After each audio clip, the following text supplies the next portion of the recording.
మనం ఇక్కడ గమనించవచ్చండి. ఇక్కడ ఏదైతే ఉందో అడవులు ప్రతి సంవత్సరం అంటే ఈ విధంగా కొండలైనా కానీ దేన్ని అయినా కానీ ఏ విధంగా తగలబెడతారో మనం ప్రత్యక్షంగా ఇక్కడ మనం గమనించవచ్చు. ఇదంతా ఉగ్రవాదులు పనిన ఉగ్రవాద కుట్ర. ఈ ఈ మొత్తం తగలబెట్టే కార్యాన్ని ఈ ప్రభుత్వమే మానసికంగా మనుషులను ఆ విధంగా తీర్చిదిద్ది తగలబెట్టడం జరుగుతుంది. ఇట్లా చూడవచ్చు, ఇట్లా చెట్లు ఏ విధంగా తగలబడిపోయి ఉన్నాయో, మొత్తం బూడిదైపోయి ఉన్నాయో. ఈ విధంగా ఇవి దంతె చెట్లు కావచ్చు, మొదలైన రకరకాల చెట్లు ఉంటాయి. అవి ఎందుకు పూర్వం ప్రతిష్ఠించారో మరి నేటికి మనకు తెలియకుండా శాస్త్రాలని తగలబెట్టడంతో బ్రిటిష్ వాళ్ళు ఈ విధంగా అయిపోయింది. ఇది మొత్తం ఓంకారానికి ప్రధాన ఆలయం ఇక్కడ దగ్గరలో ఉంది. దానికి నామరూపాలు లేకుండా చేయడం కూడా జరిగింది.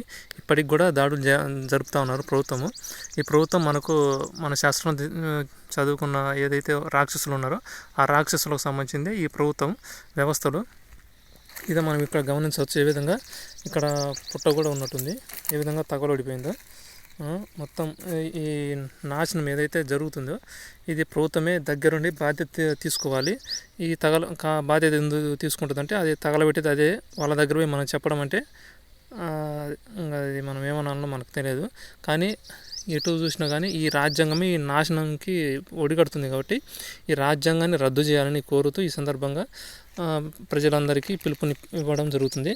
ఈ పోలీసు వాళ్ళు, ఆర్మీ ఇవన్నీ ఏదైతే దేశాన్ని రక్షిస్తున్నాము అని చెప్పుకునే ఏదైతే ఇండియన్ ఆర్మీ ఉందో అదంతా ఫేక్ అని ఈ సందర్భంగా తెలియజెప్తున్నాను.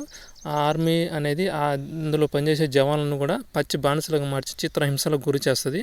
ఆ పనికిమాల వ్యవస్థ వాడి బానిసలుగా మార్చి మానసికంగా వాడి కంట్రోల్లో ఉండే విధంగా చేసుకొని అక్కడ పోయిన తర్వాత ఆర్మీ జవాను అక్కడ ఏం చేస్తాడంటే ఆ మొత్తం వ్యవస్థ అంతా వాడి కంట్రోల్లో ఉంటుంది. కాబట్టి వాడికి అనుకూలంగా మానసికంగా తయారై అక్కడ నుంచి వచ్చి లక్షల డబ్బులు సంపాదించుకున్న ఏదైతే వీర జవాన్